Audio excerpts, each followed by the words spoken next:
Okay, I don't normally address rumors, but I'll go ahead and get ahead of this one. Noah Hanifin.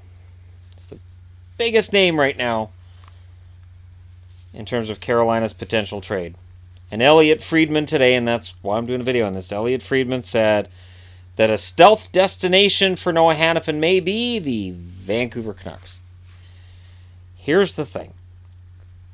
Let's just say that the Canucks were in on Noah Hanifin. Let's just say that.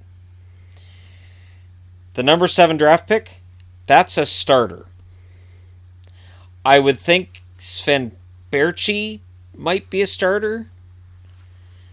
But the big fish that I'd be after if I was Carolina would be Bo Horvat. And Jim Benning should not be listening to anybody requesting Bo Horvat unless he thinks he's got something down the center to compete with Bo Horvat. Unless he thinks he's got a shot at Tavares. Cue that rumor. Anyways, it's that crazy time of year. The rumors we hear normally won't come through. Now, what I read into it is this. Don't read into it stealth destination for Noah Hanifin is Vancouver. Read into it this. Carolina may trade Noah Hanifin, a restricted free agent that they may not feel like paying the amount of money he's going to want to make. They may be looking at their blue line and saying, we got Slavin, we got Pesce, we got Falk, we got some guys. Hanifin's going to want a lot of money, and he has a ton of value. Teams will offer a mint for Noah Hanifin. So why trade out a defenseman who will bring back a middling return if you can trade out a defenseman who can bring back a king's ransom and it makes your team better immediately? Noah Hanifin will be very in demand, and I'm sure there will be rumors tied between him and other teams.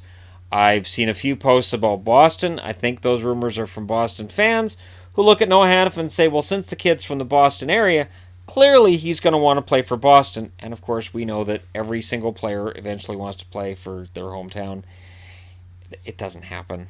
It really doesn't happen very often. And I can't see Boston offering up for Hanifin, who's a restricted free agent and is going to make a lot of money when Boston doesn't have a ton of cap space. So I don't see how Boston would fit in either unless they were dumping off a contract, but then they'd be getting back a good player and dumping off a contract. Like then you're dreaming at that point. You're dreaming. It's like, oh, Carolina for David Krejci. That's dreaming. And Boston doesn't have a first round draft pick this year, and yeah, they're not exactly in a position to pick up Noah Hanifin right now. But the fact that Carolina wants to get better now means that Vancouver shouldn't be on the list. Unless Jim Benning's able to rip something out of Carolina's hands for not a whole lot back. The funny thing is, the article I was reading said that they couldn't imagine what Vancouver would give up and what Carolina was thinking. However, since it's Don Waddell, exactly. So what will Don Waddell do with Noah Hanifin, and is Hanifin the one that's going to go?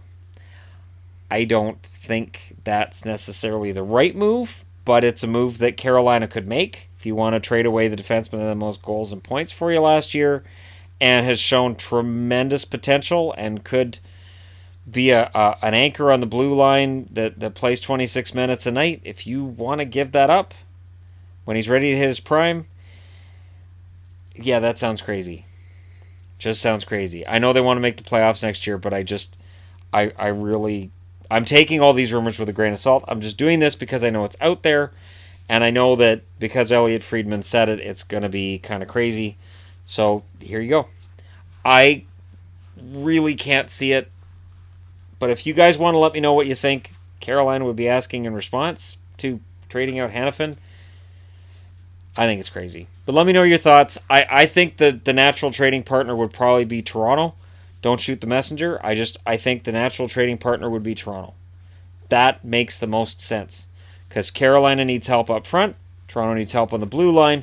Both teams have guys that are restricted free agents looking for raises. And Carolina may be more willing to pay for a premier forward on a restricted free agent status than they will on a defenseman after giving Slavin and Pesce what they gave him last summer.